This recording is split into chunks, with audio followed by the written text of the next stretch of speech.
everyone, welcome to my channel. I am Anjali Saraswat. On this channel, we study about UGC NET examination. Yesterday, we learned about some digital tools that we use to make our learning easier. अगर आपने वो video नहीं देखी है तो आप channel पे जाकर यूनिट 1 की प्लेलिस्ट चेक कर सकते हैं। कल हमने ये सारे टूल्स कवर किए थे।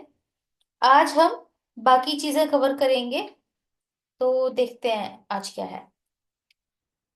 तो ये कुछ ई लर्निंग फैसिलिटीज हैं जो कि गवर्नमेंट ऑफ इंडिया का इनिशिएटिव है। और यहाँ पे रिसर्च से रिलेटेड ये काफी सारे प्लेटफॉर्म्स हैं। एक एक करके जानेंगे कि इनका क्या एम है, ये कैसे काम करते हैं। तो सबसे पहले हमारा ई शोध सिंधु। तो ई शोध सिंधु क्या करता है?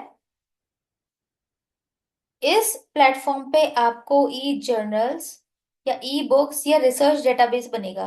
जब आप रिसर्च कर रहे होते हो तो यहाँ से आपको काफी सारा कंटेंट मिल जाता है। यहाँ से आप पीयर रिव्यूड जर्नल्स और बिब्लियोग्राफिक डेटाबेस देख सकते हो। और ये UGC Infonet digital library consortium, N list, NINDEST, AICTE consortium को मिलाकर बनाया गया है ई शोध सिंधु। पहले ये चीजें अलग अलग थी, लेकिन अब इन सबको मिलाकर ये एक प्लेटफॉर्म बना दिया गया है, जहाँ पे कि जो भी एकेडमिक इंस्टीट्यूशंस हैं वो peer reviewed journals, bibliographic database यानी कि ई जर्नल या ई बुक जो है, या रिसर्च का जितना भी डेटाबेस है वो यहाँ से एक्सेस कर सकते हैं, जिससे कि आपको रिसर्च करने में हेल्प मिलती है। Here E stands for electronic. Next है हमारा शोध गंगा। शोध गंगा जो है ये हमारा डिजर्टेशंस और थीसिस के लिए होता है। यहाँ पे डिजिटल फॉर्म में इंडियन यूनिवर्सिटीज में जो भी स्टूडेंट्स अपना थीसिस या डिजर्टेशन सबमिट करते हैं उसको यहाँ डिजिटल फॉर्म में अपलोड किया जाता है। तो शोध गंगा है, यहाँ पे आपको बहुत सारा ज्ञान मिलेगा। तो यहाँ से आप थीसिस या डिजर्टेशंस, अगर आप पोस्ट ग्रेजुएशन में हैं तो आप डिजर्टेशन सबमिट करेंगे और आपकी यूनिवर्सिटी उसको अप्रूव करती है, तो उसको शोध गंगा पे अपलोड किया जा सकता है। और वैसा ही थीसिस के साथ है। और ये क्यों है? ताकि जो आपकी रिसर्च है या थीसिस है, डिसर्टेशन है, उसकी विजिबिलिटी बढ़े। यानी कि अगर लोग देखना चाहते हैं तो वो उसको यहाँ से देख पाए, विजिबिलिटी इंक्रीज हो।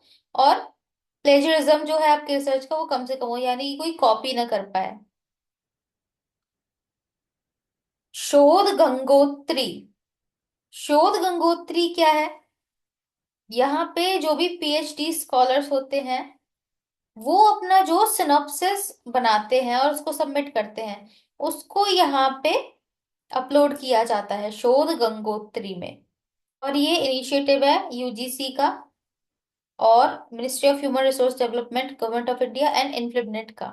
शोध गंगोत्री का क्या एम है कह सकते हैं? ये रिसर्च टॉपिक के डुप्लीकेसी को रोकता है और ट्रांसपेरेंसी को बढ़ाता है रिसर्च वर्क में।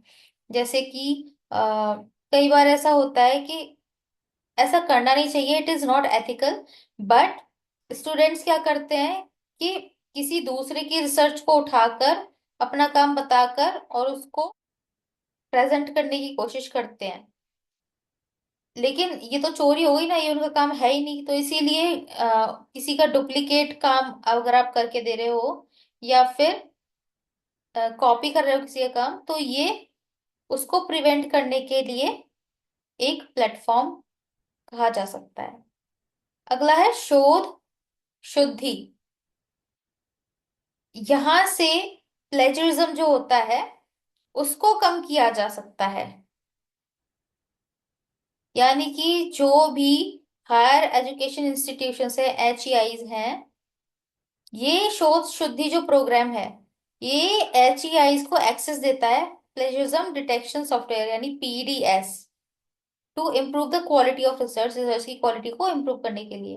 The program was launched by the ministry of education, government of India in September 2019 based on recommendations from national steering committee. और ये जो है आपका, ये भी इन्फ्लिबनेट के अंडर ही आता है। और इसका यही एम है, to ensure research integrity and maintain academic honesty. यानी कि इंटेग्रिटी और ऑनेस्टी को मेंटेन करके रखना शोध शुद्धि का काम है। प्लेजरिज्म डिटेक्शन इसमें अवेलेबल होता है। नेक्स्ट है ई विद्वान। ई से समझ रहे हो इलेक्ट्रॉनिक, वी फॉर विद्वान, विद्वान मीन्स इंटेलिजेंट पीपल। तो ई विद्वान क्या है भाई? It's a database of profiles of scientist, researchers and other faculty members eight leading academic institutions and research organisations in India. तो ई विद्वान एक ऐसा डाटाबेस है जहाँ पे आपको बहुत पढ़े लिखे बड़े बड़े साइंटिस्ट और रिसर्चर्स और बाकी जो फैकल्टी मेंबर्स हैं, जो भी लीडिंग एकेडमिक इंस्टीट्यूशंस हैं हमारे इंडिया के, या रिसर्च ऑर्गेनाइजेशन है, उससे रिलेटेड जो भी साइंटिस्ट या रिसर्चर्स हैं उनका डेटाबेस यहाँ पे होता है। तो ई विद्वान उसके लिए है। आई होप कि आपको समझ आ गया होगा। थोड़ा थोड़ा जो इसमें ब्लू से लिखा हुआ है इसको आप देख लेंगे तो आपको क्लियर हो जाएगा ये। और इससे रिलेटेड जो भी क्वेश्चंस होंगे उसको आप आसानी से कर पाएंगे। तो जो भी ये वर्ड्स हैं इनको जो ब्लू से लिखा हुआ है इसके साथ एसोसिएट करके आप याद करेंगे तो आपका काम यहाँ हो जाएगा। अब आगे देखते हैं। अब यहाँ पे मूक्स है, आपको पता होगा मूक्स क्या होता है। मूक का फुल फॉर्म होता है massive open online courses. Massive मतलब बहुत बड़ी मात्रा में, open means open to all, online यानी कि आप इसको इंटरनेट के माध्यम से प्राप्त कर सकते हैं। और मूक्स क्या होता है? They are online courses. ये ऑनलाइन कोर्सेज होते हैं and they are designed to be accessible to a large number of participants, typically without any entry requirements and often free or at a low cost। यानी कि MOOCs क्या है? मूक है ऐसा, ऐसे कोर्सेज होते हैं मूक्स जो कि सभी को ओपनली अवेलेबल होते हैं और इसके लिए कोई प्री रिक्वेस्ट भी नहीं होते। यानी कि आपको पहले से जरूरी नहीं है कि कोई एजुकेशन आपके पास होनी चाहिए, ऐसा भी नहीं है। यहाँ पे आप अपनी इच्छा से कोर्सेज देख सकते हैं और यूजुअली ये लो कॉस्ट होते हैं या फिर फ्री होते हैं। तो इसके एग्जांपल्स आप देख सकते हैं, Coursera, एडेक्स, उडासिटी, future learn, Udemy, Udemy, स्वयं और खान एकेडमी। तो ये कुछ एग्जाम्पल्स हैं। यहाँ पे आपको, जैसे आप अगर प्रिपरेशन कर रहे हैं किसी भी चीज के लिए, तो यहाँ पे आपको कोर्सेज मिल जाते हैं जिनको आप फ्री में देख सकते हैं या फिर आपको मिनिमल सी फीस पे करके उसका एक्सेस मिल जाता है। और यहाँ से क्या होता है, कुछ कुछ कोर्सेज जो है फ्री होते हैं, बट अगर आपको सर्टिफिकेशन चाहिए तो उसके लिए वो एक नॉमिनल फीस चार्ज करते हैं और आपको सर्टिफाई भी कर देते हैं। और यहाँ पे सर्टिफिकेशन का क्या हिसाब है? दे ऑफर सर्टिफिकेट्स, तो फ्री और पेड दोनों ही हो सकते हैं सर्टिफिकेट्स जब भी आपका कोर्स कंप्लीट हो जाएगा। तो कुछ मूक्स जो है वो कुछ यूनिवर्सिटीज के साथ टाई अप भी करके रखते हैं। अब कैसे? क्योंकि जो चॉइस बेस्ड क्रेडिट सिस्टम होता है उसके हिसाब से, अगर मान लीजिए आपकी यूनिवर्सिटी है और वो उसमें क्रेडिट्स के हिसाब से आपको कोर्सेज पढ़ाए जाते हैं, तो अगर आपने किसी मूक से कोई कोर्स पूरा किया है तो वो कोर्स करके उस मूक पे यानी उस ऑनलाइन प्लेटफॉर्म पे अगर आपको कोई क्रेडिट्स मिलते हैं तो आप वो क्रेडिट्स अपने यूनिवर्सिटी डिग्री में ट्रांसफर करा सकते हैं और आपकी यूनिवर्सिटी उसको एक्सेप्ट करेगी। तो ये है इंटीग्रेशन मूक और यूनिवर्सिटीज या कंपनीज का। अब आता है स्वयं। अभी हम पीछे वाले पेज पर पढ़कर आए हैं कि स्वयं भी एक मूक है यानी मैसिव ओपन ऑनलाइन कोर्स है। तो स्वयं क्या है, सबसे पहले इसकी फुल फॉर्म देखते हैं। SWAYAM, study webs of active learning for young aspiring minds. काफी लंबी फुल फॉर्म है, ये इंपॉर्टेंट भी है, एग्जाम्स में आ भी जाती है। पिछले साल के जो प्रीवियस ईयर क्वेश्चंस है उसमें स्वयं से रिलेटेड और उसकी फुल फॉर्म से रिलेटेड क्वेश्चंस आए हैं, तो इसको याद कर लीजिएगा। तो स्वयं भी एक मूक है जिसको गवर्नमेंट ऑफ इंडिया ने डेवलप किया था मतलब इनिशिएट किया था गवर्नमेंट ऑफ इंडिया ने, and developed indigenously by AICTE in 2017। यानी कि 2017 में एआईसीटीई से इसको डेवलप कराया था गवर्नमेंट ऑफ इंडिया ने। तो इसके तीन कार्डिनल प्रिंसिपल थे, ये भी आपको याद होना चाहिए। Access, equity and quality. यानी कि एक्सेस, सबको एक्सेस हो इसका, इक्विटी सबको मिले, और क्वालिटी, अच्छा क्वालिटी कंटेंट होना चाहिए इसमें। तो AEQ ऐसा करके आप इसको याद कर सकते हो। और यहाँ पे स्टूडेंट जो है फ्री में एनरोल कर सकते हैं। ठीक है, स्वयं पे जो कोर्सेज हैं स्टूडेंट्स फ्री में उनको पढ़ सकते हैं। और स्वयं पे जो भी कोर्सेज हैं, ऐसा नहीं कि यहाँ पे कोई भी कोर्सेज बना देता है। यहाँ पे जो भी कंटेंट या कोर्सेज मिलेंगे आपको, वो रिकॉग्नाइज्ड यूनिवर्सिटीज के प्रोफेसर्स या फिर प्रोफेशनल्स से ही आपको मिलेंगे। तो कंटेंट आपको जो भी मिलेगा, आप उस पे पूरा भरोसा कर सकते हैं, बिल्कुल कॉन्फिडेंट होकर आप ये ज्वाइन कर सकते हैं। और इसमें 4 क्वाड्रेंट्स होते हैं, स्वयं में 4 क्वाड्रेंट्स होते हैं। पहले ये भी याद करने वाली चीज है, इससे रिलेटेड क्वेश्चंस भी आते हैं। फर्स्ट क्वाड्रेंट में क्या होता है, ई ट्यूटोरियल्स, यानी कि इसमें वीडियो लेक्चर्स के फॉर्म में आपको, कोई भी कोर्स अगर आपने शुरू किया है तो इसमें वीडियो लेक्चर्स आपको मिलेंगे, आप उनको देख के पढ़ाई कर सकते हैं। दूसरा क्वाड्रेंट क्या है, इसमें ई कंटेंट आ जाता है, यानी कि अब आपने वीडियो लेक्चर्स तो देख लिए, अब आपको रीडिंग मटेरियल अगर चाहिए तो आप दूसरे क्वाड्रेंट में आ जाते हैं, जहाँ पे आपको ई कंटेंट मिलता है। तीसरे क्वाड्रेंट में बाकी वेब रिसोर्सेज होते हैं, इसमें डिस्कशन फोरम्स होते हैं। ठीक है, तो वेब रिसोर्सेज में यहाँ पे आप डिस्कशन फोरम, यानी कि बाकी पार्टिसिपेंट्स के साथ डिस्कशन भी कर सकते हैं। फोर्थ है सेल्फ असेसमेंट, यानी कि टेस्ट क्विज, तो ये भी आपको प्रोवाइड कराता है स्वयं। तो इन चारों क्वाड्रेंट के साथ आपका जो है कोर्स पूरा होता है। स्वयं जो है, स्वयं में क्या होता है, इसमें नंबर ऑफ वीक्स और नंबर ऑफ वीडियो आवर्स के हिसाब से इसमें कोर्सेज क्लासिफाइड रहते हैं। ठीक है, तो ये भी बहुत इंपॉर्टेंट है कि अ स्वयं course is classified based on the engagement of the number of weeks and number of video hours. ठीक है, तो ये याद रखने वाली बात है। इसमें नंबर ऑफ वीक्स के हिसाब से और नंबर ऑफ वीडियो आवर्स, कितने घंटे का है वीडियो, उसके हिसाब से जो है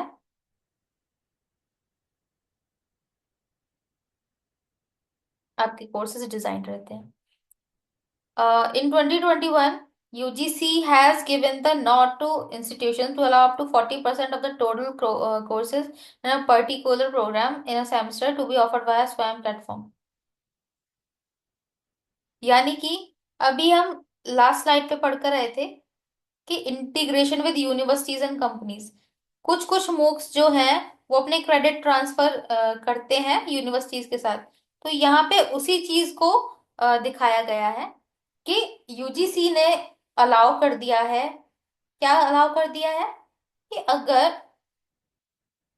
40, अगर कोई इंस्टीट्यूशन है उसमें कोई स्टूडेंट पढ़ रहा है, अगर उसने किसी मुख्य के यहाँ स्वयं की बात हो रही है, स्वयं की बात करते हैं, स्वयं से अगर कोई अपना कोर्स किया है, तो स्टूडेंट 40% क्रेडिट्स को इंस्टीट्यूशन में लेकर आ सकता है। यानी कि अगर उसने किसी मूक से अपनी पढ़ाई की है, तो वो अपने इंस्टीट्यूशन में वो 40% क्रेडिट्स को ट्रांसफर कर सकता है। और अगर वो किसी दूसरे इंस्टीट्यूशन में जाता है, तो वहां पे वो उन 40% क्रेडिट्स को ट्रांसफर कर सकता है। तो ये 40% का जो नंबर है, ये इंपॉर्टेंट है, ये आप याद कर लीजिए। ये 2021 में यूजीसी ने अलाउ किया था 40% ट्रांसफर ऑफ क्रेडिट्स वाया स्वयं प्लेटफॉर्म टू अदर इंस्टीट्यूशन। यानी कि 2021 में यूजीसी ने अलाउ किया है स्वयं से 40% क्रेडिट ट्रांसफर को टू अदर इंस्टीट्यूशंस। नेक्स्ट देखते हैं।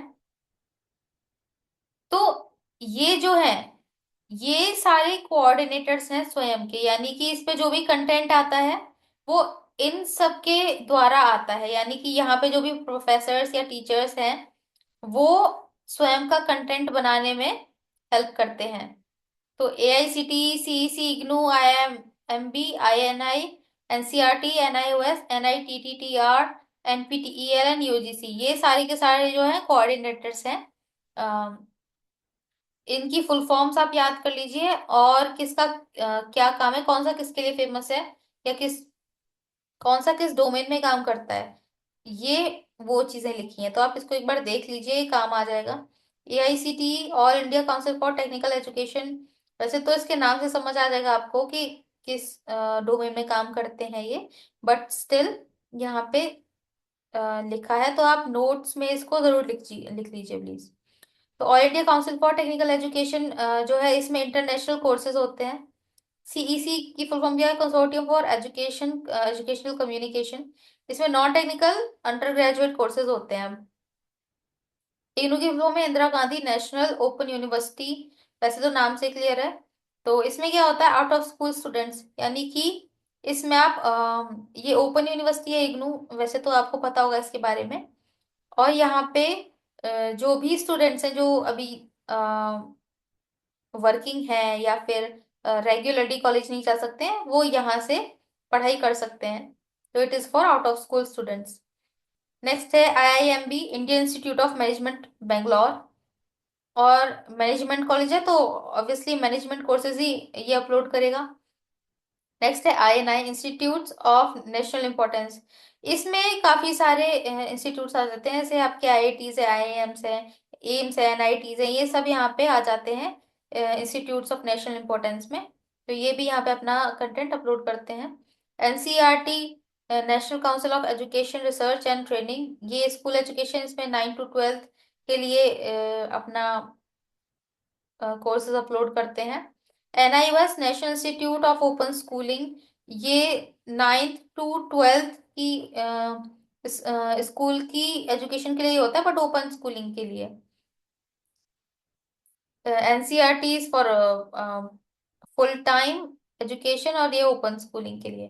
NITTTR जो है, national institute of technical teacher training and research, इसमें टीचर ट्रेनिंग कोर्सेज होते हैं। टीचर ट्रेनिंग क्या होता है, जब भी टीचर की पढ़ाने के लिए ट्रेनिंग हो रही होती है, उससे उसको बोलते हैं टीचर ट्रेनिंग कोर्सेज। और जो आपका यूजीसी नेट का एग्जाम है, इसमें आप असिस्टेंट प्रोफेसर के लिए क्वालिफाई होते हैं। और इसमें पेपर 1 जो है, पेपर 1 भी आप कह सकते हो कि इसी से रिलेटेड एक पेपर होता है आपका, जिसमें कि आपकी एक तरह से टीचर की ट्रेनिंग हो रही होती है, जिसमें आप एप्टीट्यूड वगैरह समझते हैं।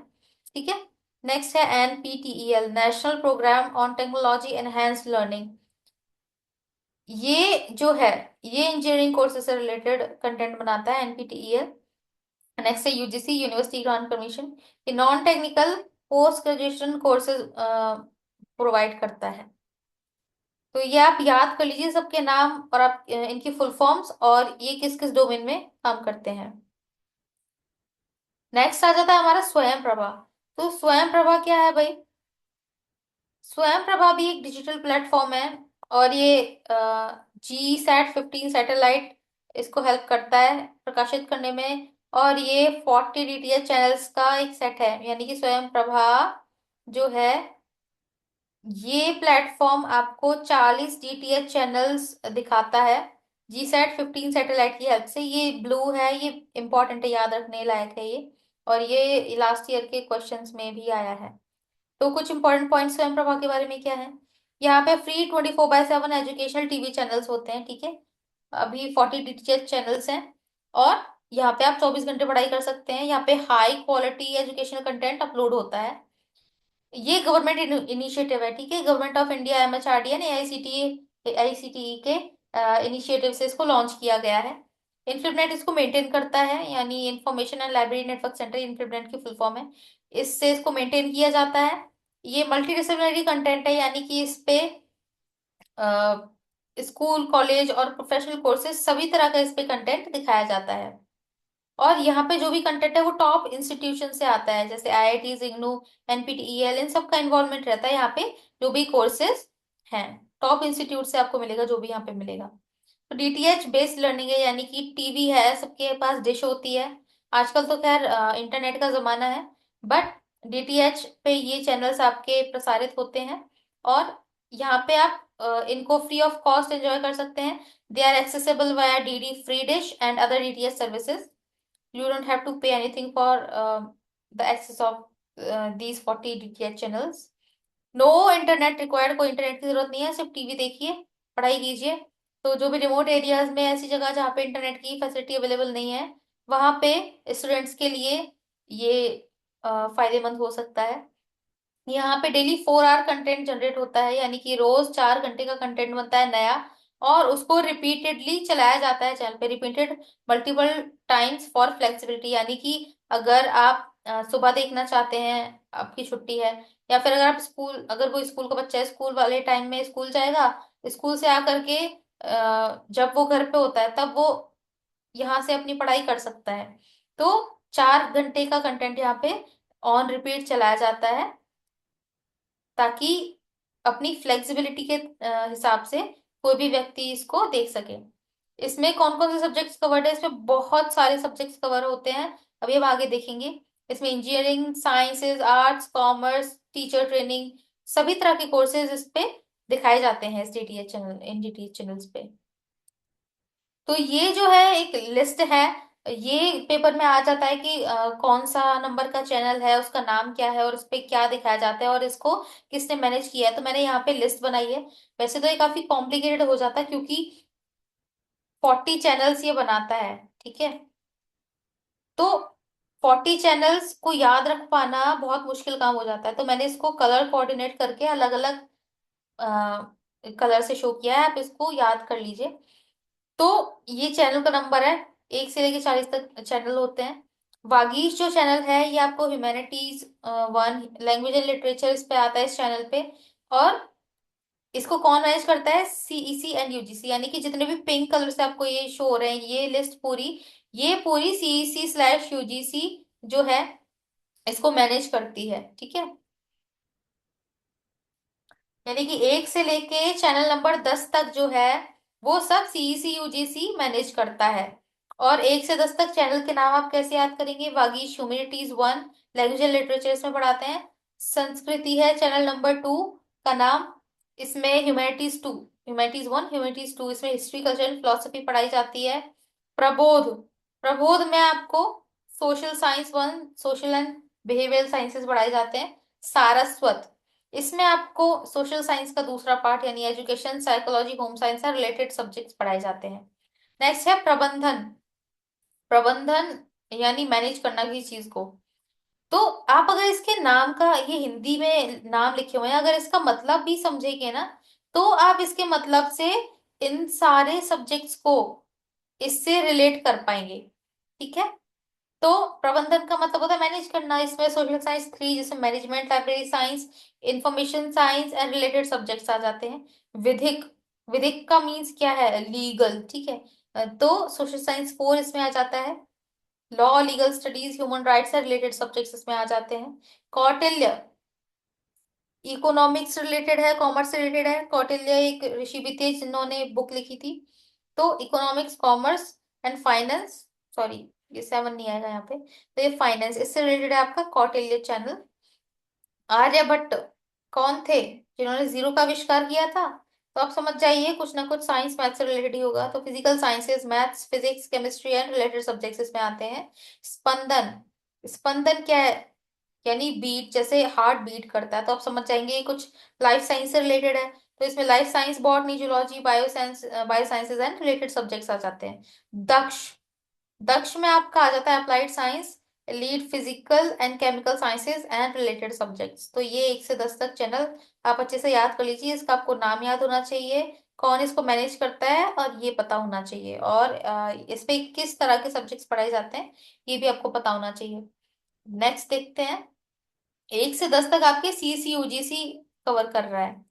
बाकी 11 to 16 यहाँ पे एनपीटीईएल मैनेज कर रहा है, ठीक है। तो 11 to 16 ये आपको चैनल के नाम याद करने होंगे। और मैनेज कौन करता है इन सबको? एनपीटीईएल। तो mechanical engineering related branches 11th, 12th channel है civil engineering and related branches.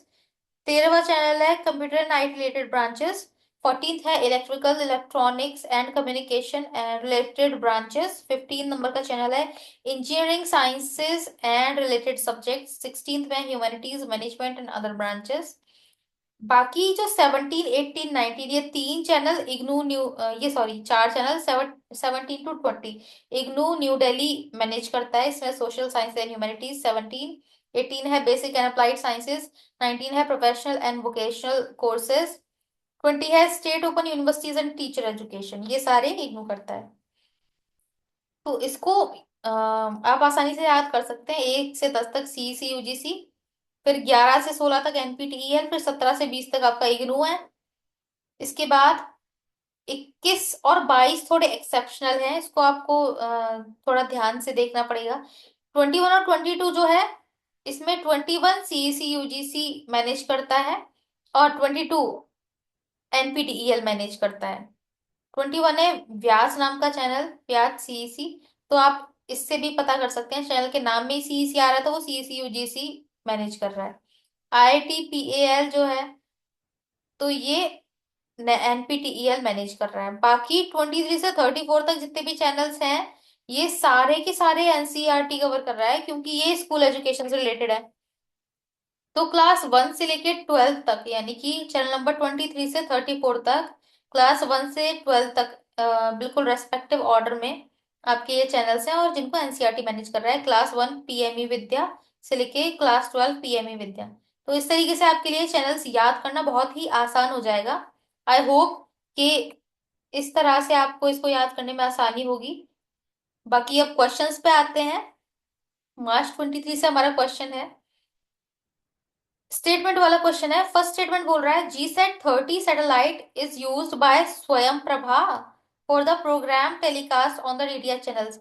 यानी कि क्या GSAT-30 सैटेलाइट यूज करता है स्वयं प्रभा।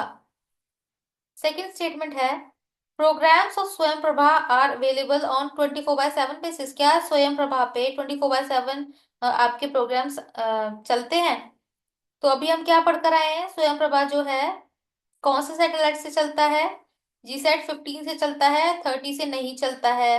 तो स्टेटमेंट 1 गलत हो जाएगा। और स्वयं प्रभा पे जो भी प्रोग्राम्स हैं 24/7 अवेलेबल हैं। हाँ जी, बिल्कुल अवेलेबल हैं। इस पे कंटेंट 4 आवर्स का इस पे न्यू कंटेंट डेली बनता है, और रिपीटेडली उसको टेलीकास्ट किया जाता है 24 घंटे में। तो आपका statement 1 is wrong, but statement 2 is right. तो आपका फोर्थ जो है ऑप्शन करेक्ट हो जाएगा। Statement 1 is incorrect but statement 1 is correct.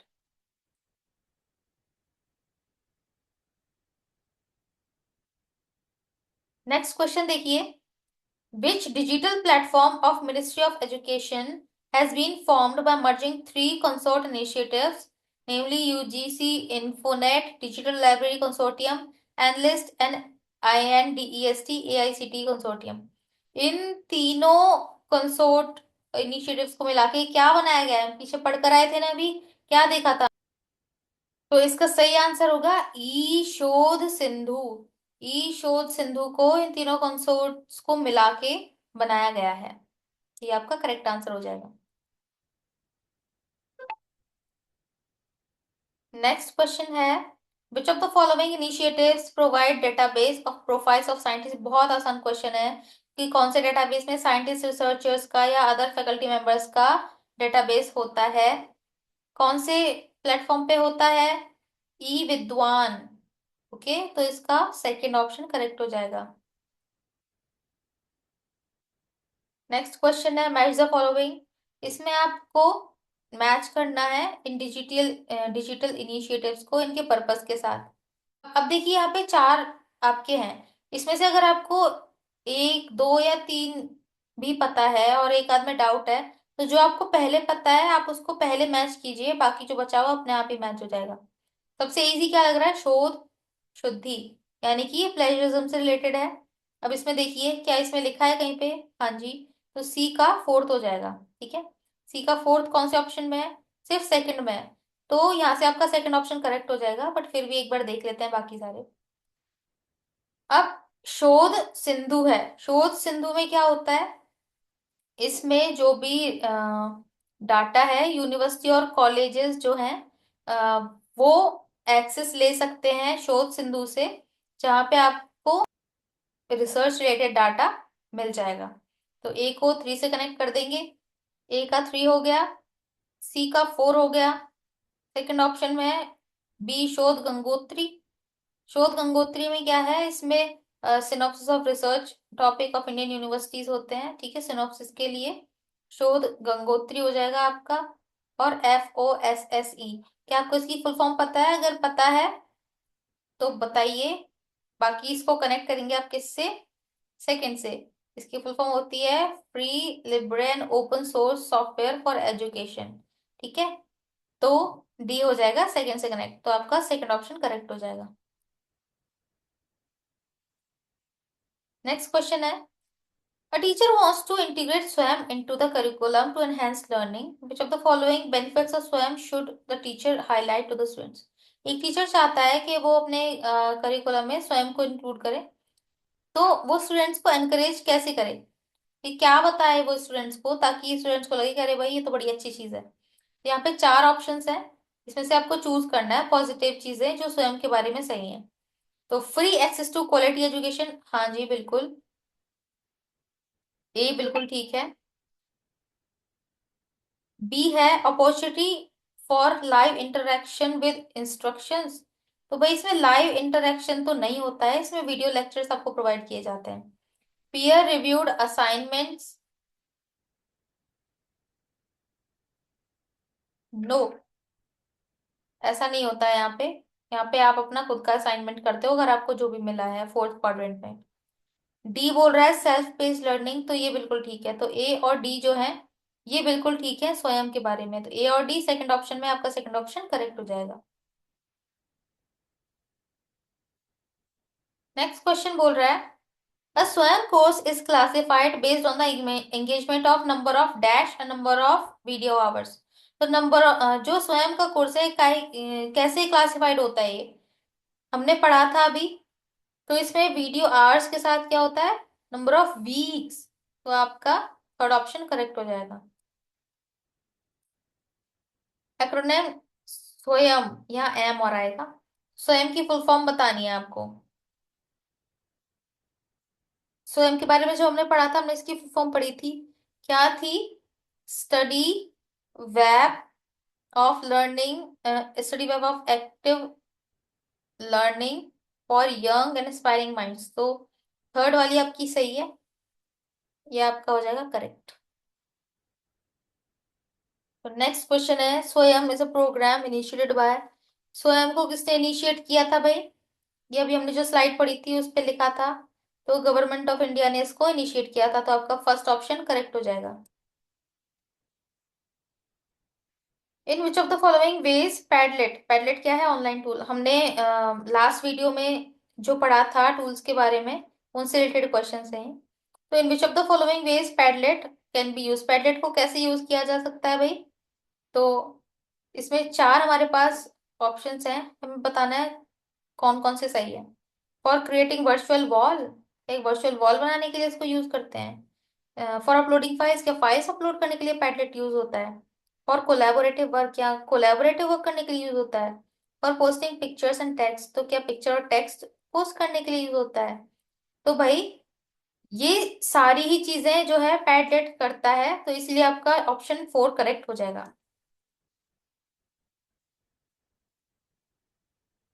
तो यहाँ पे हमारा जो यूनिट 1 का सिलेबस है वो कंप्लीट होता है। अगर आपको कोई और यूनिट 1 से रिलेटेड टॉपिक चाहिए तो let me know, I will make a video for it. And in next video we will talk about unit 2, that is research aptitude. So stay tuned. Until then, keep studying, be focused, make a notebook and be consistent. Thank you so much.